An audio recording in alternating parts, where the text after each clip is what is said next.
Violent race riots erupted in the U.S. city of Brooklyn Center in Minnesota following the fatal shooting of a black man by police. The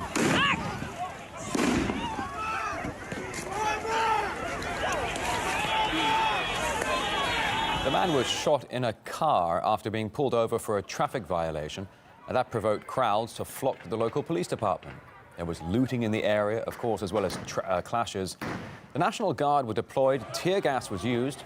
Now, Brooklyn Center is 10 miles from Minneapolis, where it was last year that the death of a black man at the hands of police led to nationwide protests. There was a race-related unrest in California as well.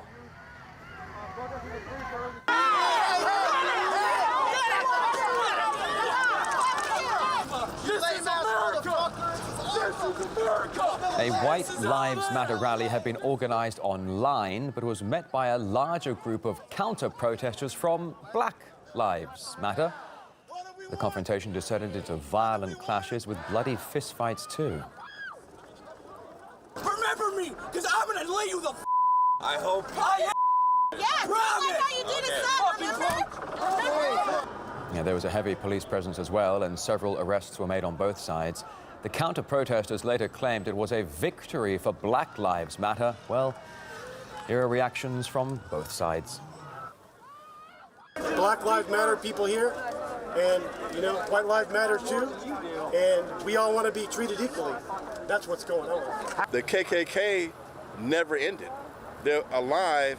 They may not wear the sheets and the costumes they used to, but they wear regular clothes, and they also are still active in creating racism and trying to harm people of color.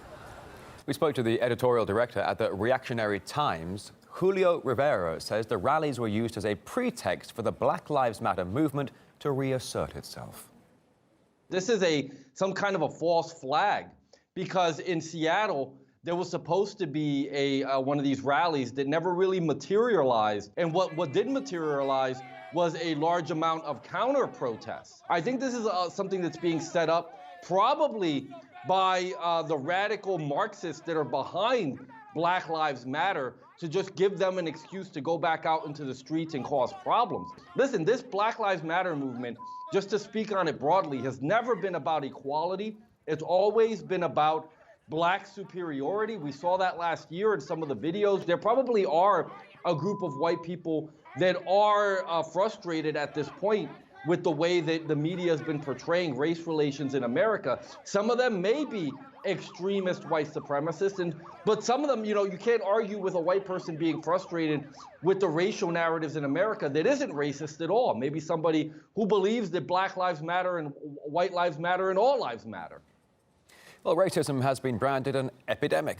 America's Health Protection Agency, the CDC, claims it poses a serious threat to the well-being of the nation, and it's launched a special portal to tackle the issue.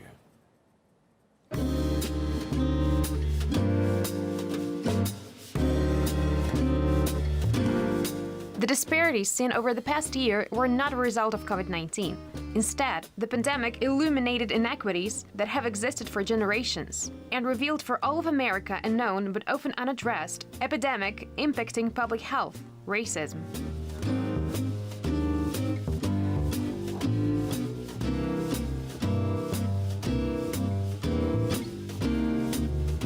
Is racism a disease? If not, then I fail to see where the Center for Disease Control is involved. Seems to me more of a cultural issue.